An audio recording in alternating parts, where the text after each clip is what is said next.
Carol Mahoney, welcome to the Sales Management Simplified podcast. I am so excited. I know everybody says I'm so excited, but I am truly excited to be here and talking with you about this. Oh my gosh, I wish we would have recorded earlier just because I enjoyed the little banter we were having during the pre-show as we were getting all set up. So let me say this. I love your book. And for those of you that are watching on video here, this is Carol's new book. It's called Buyer First.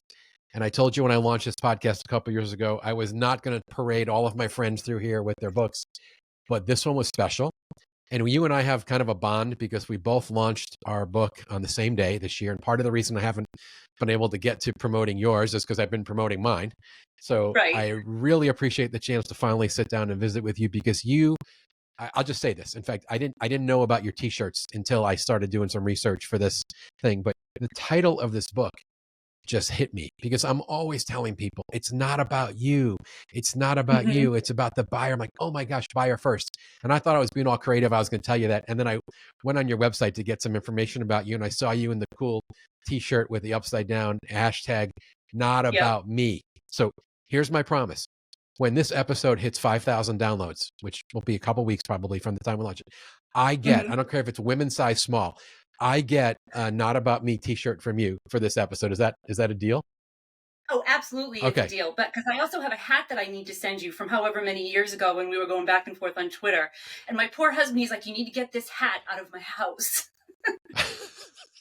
Well, I'll take the hat and I'll take the t-shirt.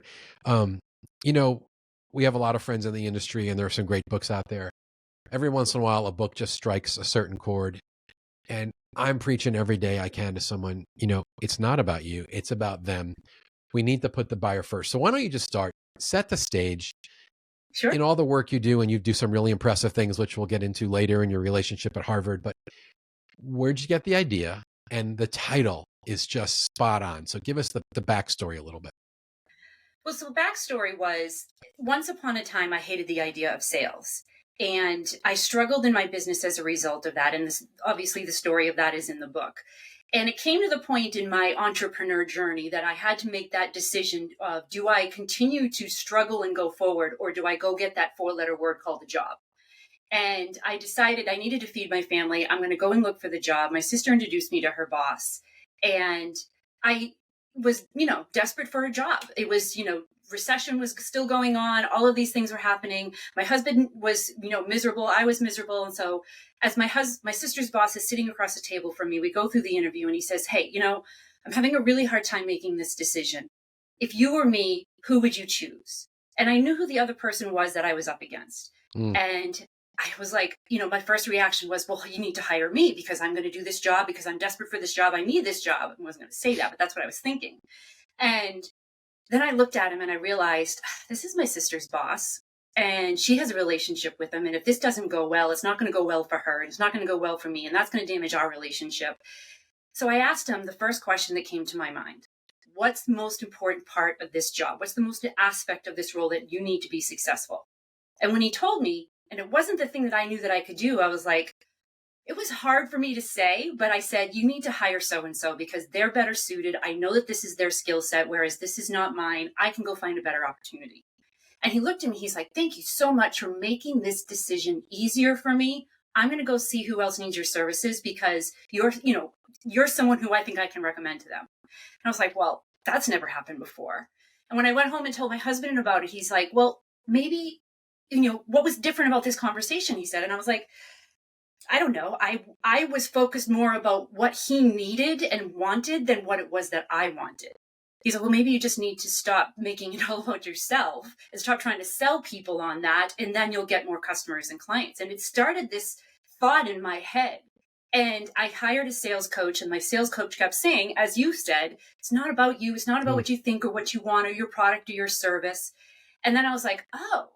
And then I started digging even more into it to understand this dynamic of putting others first and how that builds trust and the neuroscience and the psychology behind that. And that's when I started to also feel a little bit of a difference in what was happening with me in my everyday things. Like I wasn't getting upset when deals didn't go through because it wasn't about me. It wasn't about the rejection. I didn't really necessarily worry what someone thought about me if I asked them a tough question because it's not about me. And so this whole dynamic of making it about someone else and not about what you want changed the entire dynamic of sales for me in just that one phrase. I did not know that story about you. I'm so glad I asked, and I'm so glad you gave that answer because that was a transformational moment in your life, right? In your career. Yeah. And it was such a wicked combination of both integrity and honesty and you putting yourself in the buyer's shoes and asking what's better for him and his organization right now. I mean, that's incredible. Let me take you to a line that of all the stuff I read from you, maybe one of my favorite things is a line you actually put in the book description itself, because I think this says so much about our view of sales. And I think you may have had this view going into it where you said we're not good at sales. I mean, the reason Mhm. so many of us are bad at selling is, well, we think selling is bad. So Right. talk about the stereotype and the low view of sales and how that impacts us in our performance.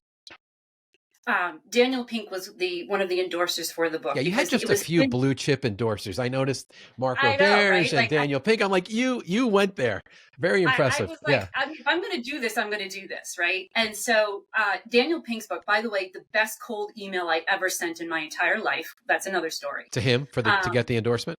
to get the endorsement, Fantastic. yeah, Yeah. I had no idea who I was, but it was his book, To Sell Is Human, that really inspired me to start examining our beliefs and mindsets around sales and how that impacts us. And I wanted to take it that next step further of, okay, if 7 out of 10 of us see sales as pushy, slimy, and sleazy, as he writes in his book, which 10 years ago it was written, still true today, because you go to Google and you type in salesperson, all of the images that come up are of the used car salesperson, man, with the cheesy suit at the used car lot. And so this is the perception that people have of sales. Clients come to me every day saying, I need to get more customers. I need to get more clients. I need to make more money, but I don't want to be salesy.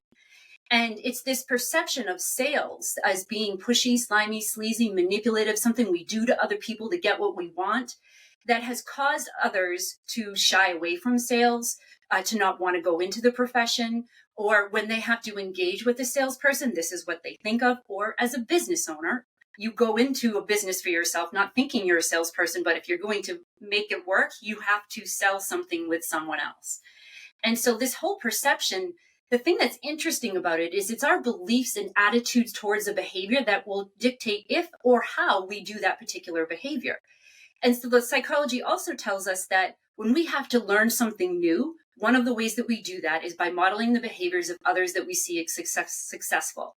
And when I started reading into all of this, I started thinking, oh my God, is this why sales is the most despised profession that there is? Because as soon as we have to enter into it, we look at the pushy, slimy sleaziness because we think that's what success looks like. And even if I don't want to do it, I guess that's what I have to do. And we're just perpetuating and creating more of the same kinds of things because of our own sales perceptions, our own origin story around sales. We're perpetuating that because we don't know anything different. And I am a student of sales. You see all of the books behind me, but we've gone through all of the alphabet soup of processes and methodologies to try to figure out how to successfully sell. And the thing that gets left out of this entire equation is our buyer. And we talk about what to do, but we don't talk about how we think about what we do. So these were the dynamics I found that were missing when I started to try and figure out sales for myself. And that origin story, that belief system, it's this hidden thing underneath everything that we do that no one is talking about or addressing how to change. It's so interesting hearing you unpack this at a high level. When 30 years ago, when I was leaving New York to move to St. Louis to go into sales, my dad, who was a big time New York City sales executive, sat me down and he loved to give advice and I didn't always listen. And he kind of looked at me and goes, you need to listen to this. And he went on to tell me your motivation in sales is to make your customers successful. And Mhm. as long as your goal is to help them win, you'll always win. And even from your opening story of how you told the hiring manager not to hire you because it was better for him to hire that other person, you've kind of lived that out really from day one. What I want you to address, though, you started talking about the origins and our belief Yeah. system. Here's how I often say it. It's not our fault today as professional sellers or your clients, right? The entrepreneur, the business owner who has this icky feeling or this hesitancy to sell because they got that mental baggage of the slime ball, right? And all those Mhm. ugly stereotypical words of the salesperson, which are the opposite of what you and I know are the words of the true successful seller, Right. who's the advisor, the consultant, the value creator, the problem solver, all these wonderful high integrity ethical things. But the way I like to say it is, it's not our fault that salespeople are viewed this way, but it certainly is our problem. So Mhm. talk a little bit before we get into like the thought of what collaborative selling is, et cetera. What happens when a sales professional or an entrepreneur adopts your buyer first mentality and starts to process through the mindset that sales isn't icky, and also putting themselves in the shoes or trying to see through the lens of the customer? What happens like in that whole dynamic between buyer and seller, and how does that play itself out? Because I think it's really powerful. Well, the thing that happens is, this is the thing that I think that companies don't understand, and that we as business owners who sell and entrepreneurs who sell don't understand, is that the behaviors, the results that we're seeing with our buyers are because of us. It's not because of them. It's not because they don't want to pay the price, or because they don't see the value, or because they don't know what it is that they actually need. They don't know this about the competition. It's actually our own behaviors and those mindsets towards those behaviors that are actually in some cases causing our buyers to do things. So when I'm working with clients, some of the first things that they start to see happen, yes, they start to think differently. They start to feel differently about the conversations. They start to ask better questions. They start to listen more actively. They aren't afraid discussing money. But the thing that gets them is that their buyers behave or react differently to them. Like, my favorite part of an engagement is when I start working with them on what does it sound like in your email messages that go back and forth, not just and your conversations, and how they'll change one part of what they're saying or how they're saying it, and all of a sudden they've got a completely different response from their buyer, where they're engaging in this conversation and sharing information, and they don't even have to ask for them to bring their boss, and they're saying, yeah, we should totally bring so and so in on this because they've got some input, and it's this collaborative conversation that happens.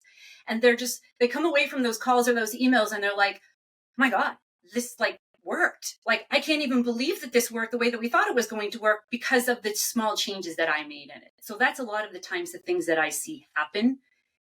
Long term, they sell more for more in a shorter period of time. They have clients that stay with them longer. One of the things that has happened recently with clients that I didn't expect is that their teams love working with the kinds of clients that they bring in. There's this internal culture and collaboration that happens because everyone is aligned around the buyer. So interesting. Are you almost saying in some way that when you sell this way, buyer first, you repel the wrong kinds of clients, and the people you Yeah, attract are the ones that are enjoyable to work with, who get your value and want to have a partnership? absolutely. And I think one of the biggest reasons is because you're not afraid to tell them no. Mm. It's not just a matter of, is the client trying to decide if you're a fit? You have to decide if they're a fit for you as well. In the 15 years of business that I've been doing this, I've learned through the hard way of what type of client, psychologically, personality wise, how they're motivated, what type of client works best Mm. with me, because I'm going to have to talk with this person or this group of people every day for the next 12 to 16 or however many weeks. And so it's that willingness to say no. I don't think that this is the best fit for you. And even though you might think so, that's not going to be the best thing for in your interest. I've actually sent people money back because I figured out that they weren't a fit. Really? I don't know of anybody else that That's will a do big that. deal. Yeah. One of my mentors said to me, if you can't bring the client value, you need to stop taking their money. Exactly. And if you feel like you can't work with them because you're not aligned, whether it's chemistry or integrity, nobody there's nobody wants to live in an uncomfortable relationship. I'll say that. So let me Yeah. circle back to something. And I wasn't going to point this out, but I was noticing, first of all, the subtitle of your book is so incredible. And I want you to define what collaborative selling is. Grow your Okay. business with collaborative selling. And then I want you to talk about this picture. I can only imagine how hard you work to get the artist to draw this image for you on the front, because what I see here is a buyer swinging open a door. This is what I'm reading in my mind's eye. A buyer swinging open the door and inviting the salesperson to come in because they're so excited to spend time together to collaborate. So I'm putting words in your mouth, but that was the image I got from after reading the book and then really studying the cover. Talk to me. What is collaborative selling, and tell me about this image. Okay, I'll tell you about the image, and you're Yeah. half right about the image, but Okay. that'll be interesting. So the idea of collaborative selling, it actually comes from a couple of different sources. So I started looking at, one, what are the things that we think that impact our ability to be able to sell with buyers? But then what's going on in the buyer's head, right? Like, we all want to know, what are buyers thinking? What do they want Mhm. from us? What do they value from us? And I started looking into different surveys. So LinkedIn did 2 actual surveys that were also titled Buyer First, where they listed, we've surveyed, I think it was a couple of thousand of B2B buyers over 2 years, and asking, what are the traits that you value in a salesperson? What are the types of things that you value? And LinkedIn's survey said we value active listening, and people ask us questions that get us to think differently and give us new ideas and perspectives on our problems and solutions. I started digging into research from Gartner, from Forrester, all of the other major sort of research surveys, and they were all saying the same thing.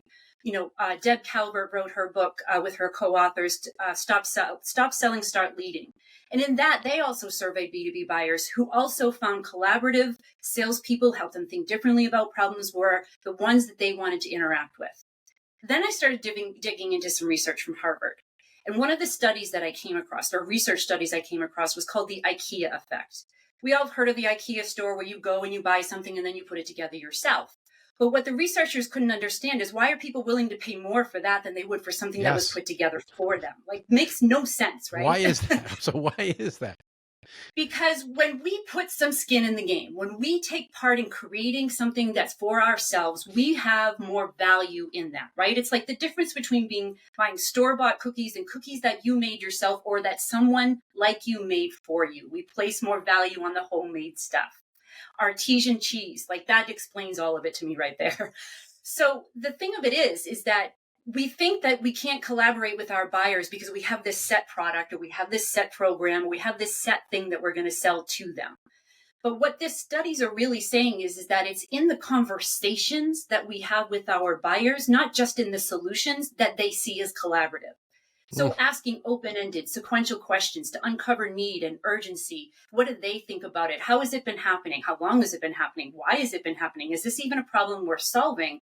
These are all collaborative types of questions that we can ask, so that as we move through the buying and selling phases with our buyers, when it comes to the point where we need to give a demonstration or a presentation or present a solution, we're customizing that in alignment with the answers we've gotten in our collaborative conversation, so that we're presenting to them the features, the benefits, the impact, and the value that matters to them. Not, we could give this demo, this slide deck presentation to any one of our customers and it wouldn't change all that much, but changing how we speak about the terms of it, what we call it, all of the little nuances that get them to say, they listened to me, they included it in the solution, they understand and get us, and we're going to place more value on that. Those are examples of what I see collaborative selling as. It's not that you're waiting for your buyer to guide you through the process. It's that you're continuously collaborating with them as you go. You look up the definition of sales and selling in the Webster's Dictionary, it's an exchange of value, a back and forth. You need 2 people in an exchange. And so for me, that's what collaborative selling is all about, is, and then you also take into consideration all of the infamous stats about how far people are through their buying journey before they ever want to talk to a salesperson. Yeah, those people don't talk about the other side of those stats that say that salespeople, like Gartner study that shows what 23% of millennials don't want to talk to salespeople. They also show that those that don't talk to salespeople have a higher percent of purchase regret. They churn faster when they don't have that salesperson in that collaborative conversation with them. Right. Hold that thought, because you've already blown my mind and I want to go back. And the first thing I want to ask my listeners to do is, you need to go rewind about 4 minutes and just listen to the beginning of this answer for Carole, because Carole, you said so many things that I want to unpack with you. You blew my mind. And I talk sales. I'm a sales nerd like you. I talk sales with really sophisticated people every day. And you just made me think of something that I've never processed before. I get that we do good discovery to learn what's important to the client. And I get that we need to tailor our presentation, our solution that incorporates our understanding of their situation. And I love to teach that. I get that. I even get when I'm talking to a client myself about a big potential sales improvement or sales management effectiveness engagement, I even use the word, let's co-create this, because I feel like it makes me more likable and attractive and they want their fingerprints in it. I get all that. But you said something that took it to another level.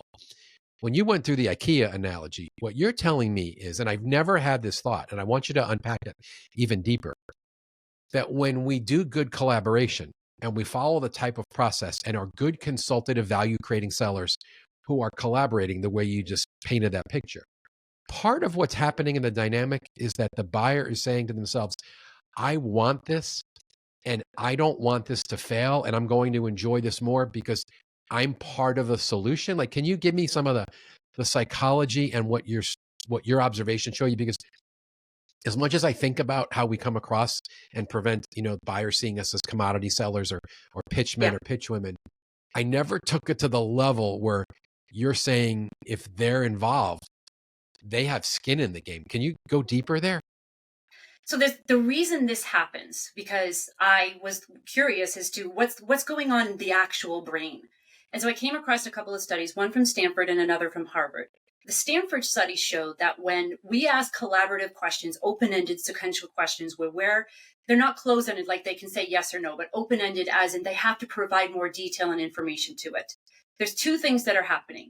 The person who's being asked the question, your buyer, is starting to take on different perspectives than they may have had before. You're actually starting to change their minds as they're talking out loud about what it is that they think. Like, you ever had that conversation with someone? They're like, you know what, I have this issue. And then they start talking through it. You haven't said a single word. And by the end of the conversation, which they can pretty much control, they figured out what they need to do. Exactly. Same exact thing. Love it. Okay. So, as we're asking these open and collaborative types of questions, buyers are starting to change their perspective and how they think about things and change their minds. There's another thing that's happening, and this is the Harvard study that's happening in the buyers' brains, is that when we are asked our opinions of things, when we're asked to share what we know, what we think, and what we want, it releases dopamine in our brains. And that part of our brains where that dopamine is being released is also the part of our brains where we form bonds and relationship and trust. So when we as sellers are asking these kinds of questions of our buyers, not only are we helping them to change their own minds, they're building trust with us because of that dopamine release that's happening. Someone's actually finally listening to all of the things that I think and know about this particular thing and not just trying to pigeonhole me into their solution or their sales process. Now, the thing that's happening on the seller side in our brains is that the Stanford study says is that as we're asking these questions, we are developing empathy, we're understanding more about where they're from, and we're also connecting in our brains different patterns and things that we're seeing as they're talking about their answers. So this is why when we're asking these open-ended collaborative questions in a collaborative approach, how we're able to extract more value for our buyers, build trust, build relationships so that they place more value on it, so that by the end of it, they have convinced themselves that this is the right solution because of X, Y, and Z. And we're just really kind of guideposting that with them, or steering them when they don't go in the right directions, or asking those tough questions, or what I call disqualifying them because it's maybe not the right time. They don't have the right resources. They're not the right person to get this done. And you have to say, no, this is something maybe we should address in 6 months or so. Okay. This is so enjoyable for me to talk to someone who is so much smarter than I am. So give us a little bit of your background. Like, everyone knows I'm the New York public school educated B student, anecdotal observation salesperson. There are no footnotes at the back of my book. It's just what I see. Yeah. Here you are. You're the sales coach for the Entrepreneurial MBA program at Harvard, and you're quoting a Stanford and Harvard study. So I'm just curious, how did you get into this? And what drove your appetite to learn and be a student and a researcher and assimilate all this information? Because I love what I'm hearing from you. Like, what drove you to do this? That's one of the questions that I haven't got yet. So I'm going to take a moment to think about it. Yeah, take a second.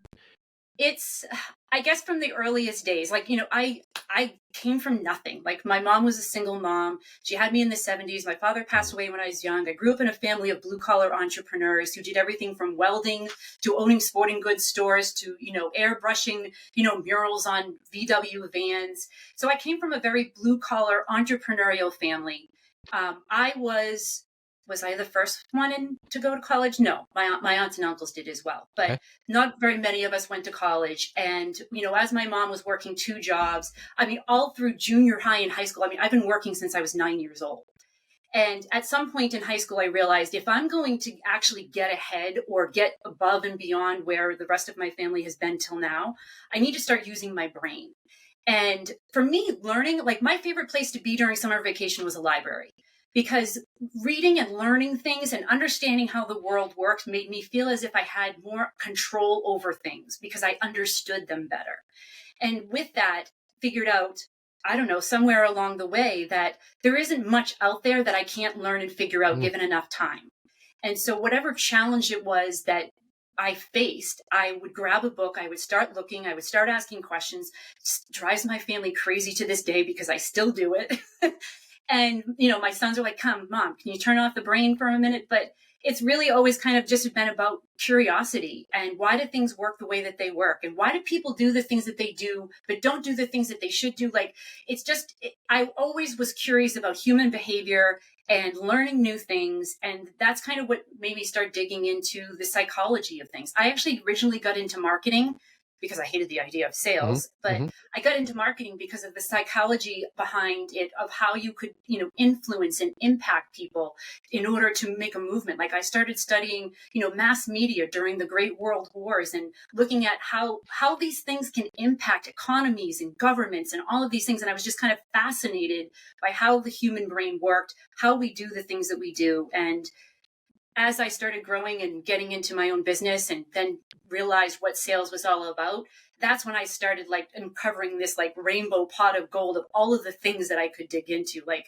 I'm already thinking about what the next book is going to be about and the next book after that, because there's so many other things that this touches and that impacts these types of things. So it's, what is it that Einstein said? I'm not especially smart. I'm just especially curious.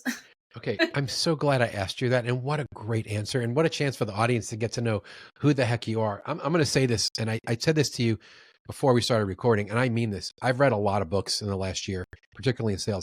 Yours is probably the best written book. All of your reading and all of your research, I mean, you have a gift for writing. It is so easy to read what you're putting down, and you're writing about more intellectual things than I typically address, and it was so easy for me to digest. I just want to praise you for how well the book is constructed, and what you're doing is a gift to the sales community, and I cannot wait to see the impact that this book will have. So let me ask you to pivot with me for a second. Hmm. I'll get to Harvard, and because I'm curious, because I always had a fascination with Harvard, and I'm curious what you do there and what it's like to be the coach to these entrepreneurial MBA candidates. But can we talk to sales managers for just a minute? And when you and I were Yes. exchanging some thoughts a week ago, this came up because the majority of this audience here is sales managers, and you all should go out and buy the book, Buyer First, for your sales teams. This is going to help them be more consultative, bring more value. And the way Carole just explained it, you're going to have buyers dropping dopamine, and they're going to actually experience pleasure if your people would sell the way that she's advocating. And I can't endorse that enough. But give some advice to managers about coaching salespeople. And one of the things you challenged me on when we spoke about a week ago Hmm. was the fact that a lot of sellers, they don't either feel the permission or the comfort to go buyer first. And then Hmm. that approach is not being well reinforced or coached by managers. So can you talk about the challenge or the problem or the pressure that stops people from doing what is actually going to help them be more effective? Yeah. So one of the reasons that it's so difficult for actually executing on this approach of putting buyers first, of doing what's in their best interest, because sales has been so geared towards not doing something with them, but doing something to them, right? Like, this is how you get your buyer to do this. This is how you get that. Mm. So there's that. So the training that a lot of salespeople are going through and managers are reinforcing are not about the buyer's world, what's going on with them, their role, how they're measured, their fears, their risks, who they work with and how. It starts with the product. It starts with our sales process. It starts with me, us, us, us. So there's that dynamic that's then being reinforced when managers go into coaching conversations with their salespeople. And the questions are, when's this going to close? What's it going to take to get this over the line this month? Why is this stalled here? How come you haven't gotten to this buyer yet? And what's happening is it's creating more stress for the salespeople, and stress and financial stress, performance anxiety, all of these are things that feed into a mindset that I describe in the book as emotional involvement. When we are feeling the pressure, and there's actually been sales ethics studies done on this, that especially for new salespeople, when they get into situations where they're under the pressure and they're under the gun to perform and they're not getting the results that they need, that's when they're likely to compromise their integrity, to Hmm. do things that they know aren't right, but they'll do and say whatever they have to do and say to get their boss, their manager, off their back. Because the manager's boss is on their back to get the numbers in, because that's how they're being measured. And so it rolls on down the hill. But what you're doing is you're actually creating the very problems you're trying to Yes. solve for when you create this pressure. Because when you're emotionally involved in a deal, a couple of things will happen. They either get happy ears, so then they tell the manager, Yes. oh, they're so excited, the demo went great, they're going to close next week. And next month comes around and they're trying to figure out how big of a discount to get them to get it to close. Or they're saying yes to everything that they hear. Oh yeah, we can do that. We can do this. We can do that. Absolutely no problem. Our support team will solve that problem for you. So they're setting a bad expectation. Or what happens 99% of the time is they check out during the conversation. So the buyer's sharing something, and instead of asking a next clarification or collaborative question to dig deeper into the urgency or the need or the obstacle, they're jumping off into the next item on their list. So what's your budget for this? And who's the decision maker? So they're just going And through, they're not listening. They're just doing a checklist perfunctory, and they're in a exactly. way they're turning off the buyer because they know that they're not engaged, is Right. what you're saying. Right. The buyer knows when they're not being listened to. We all know when we're not being listened to. And buyers are especially sensitive to that. And then what's happening is that they're not asking enough questions. Or if they're asking questions, it's the yes or no version of the questions, or they're telling them what it is that they want them to answer. And so instead of asking the open-ended questions, of actively listening and putting Mm. themselves in the buyer's shoes, which is what builds trust for you to uncover urgency and timelines and everything else, managers are creating this emotional involvement by putting pressure on them for the deal status, for when's it going to close. And then their coaching conversations sound like the salesperson's sales conversations because they're telling the salesperson what to do instead of asking questions. And so they're creating this environment that makes it near impossible for salespeople and companies to put their buyers first. Because if they did, their managers would probably put them on a performance improvement plan because they're not, they don't have enough of this, or they don't have enough of that, or they didn't, all of these things that they're measured by that have absolutely nothing to do with the actual deal moving forward based on buyer intent. So good. What I hear you saying, if I could sum up even the few minutes there, it's like it's the opposite of selling from an abundance mentality where you stick to your Right. guns, you own your process, you put them first. And what you're saying is some of the pressure and some of it is being inappropriately applied to salespeople is actually causing them to do the opposite of what would make them more effective.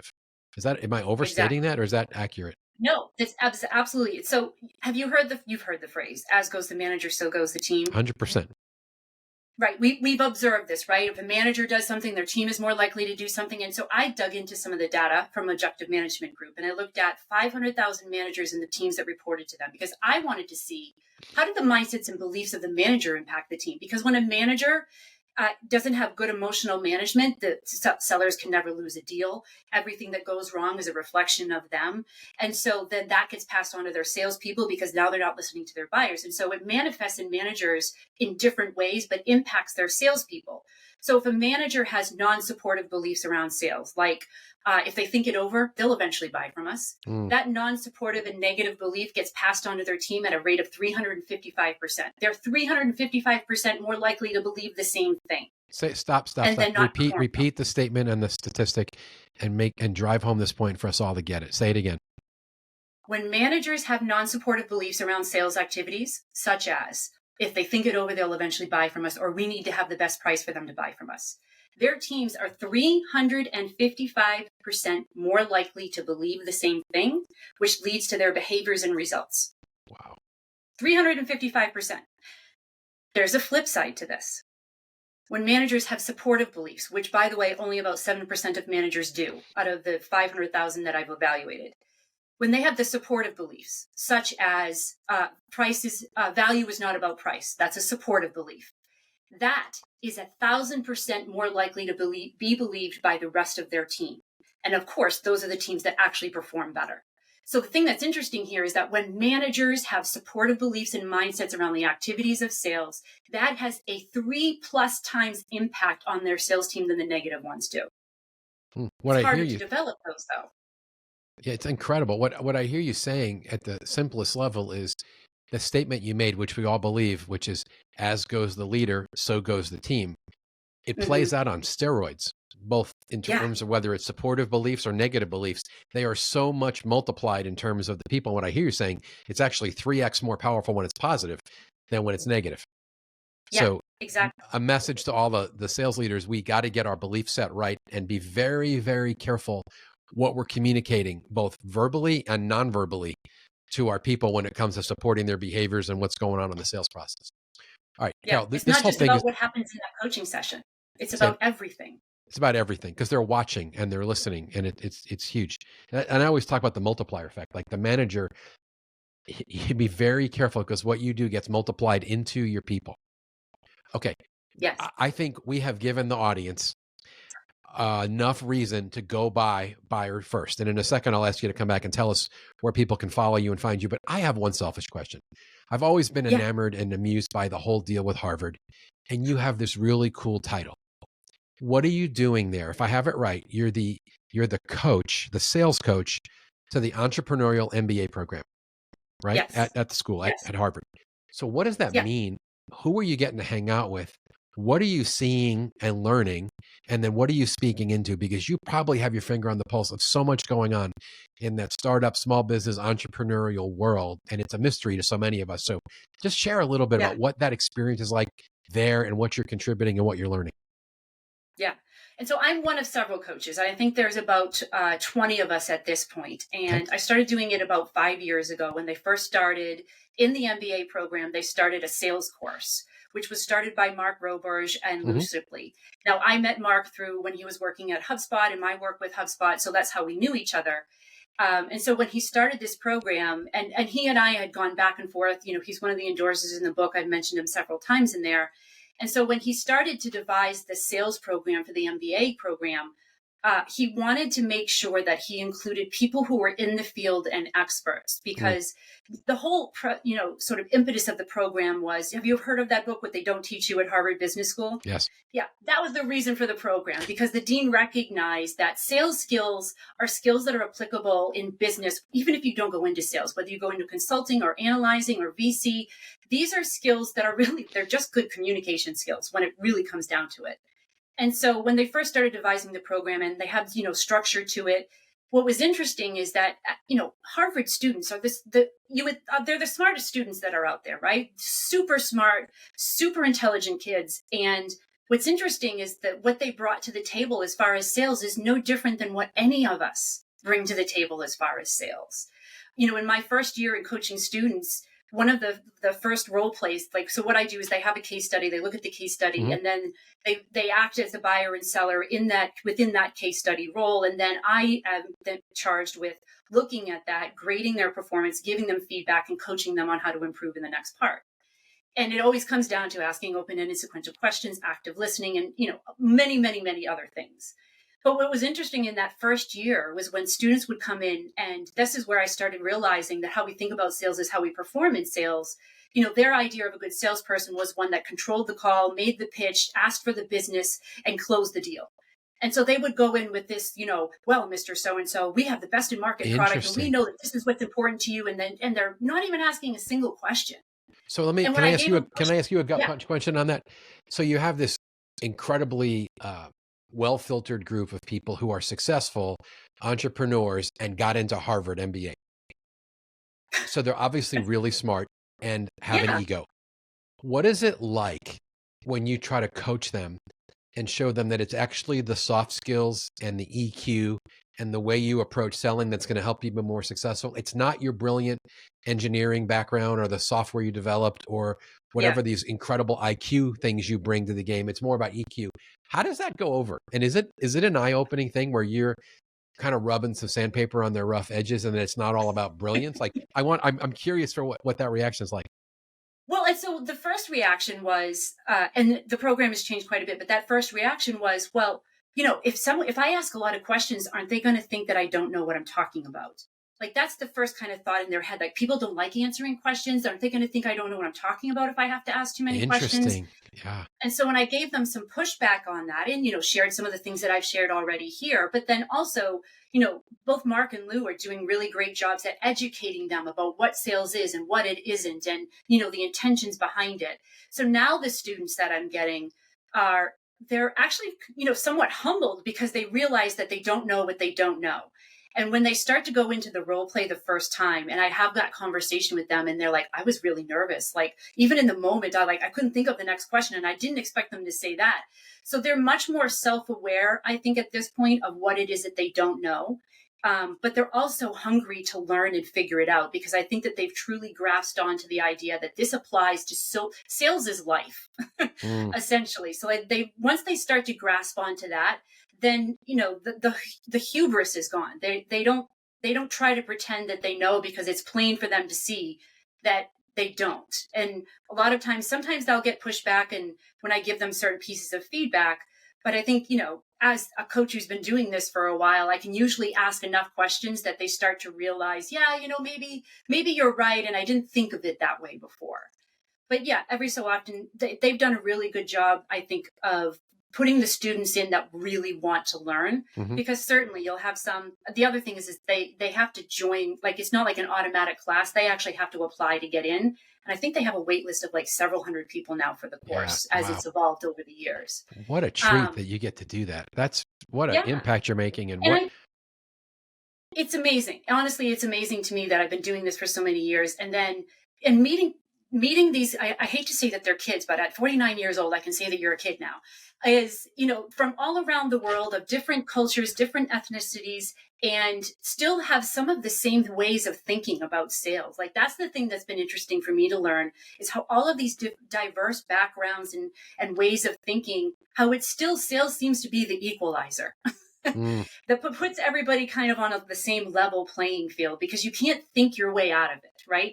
There's so much more that's wrapped up into that. And so seeing the students, and some of the students I even still talk to this day, some have become clients, have started their own businesses, others have gone into McKinsey, mhm. and just kind of being able to follow and see how. And I even had some message me back like years later and say, that thing you said about it not making it about me.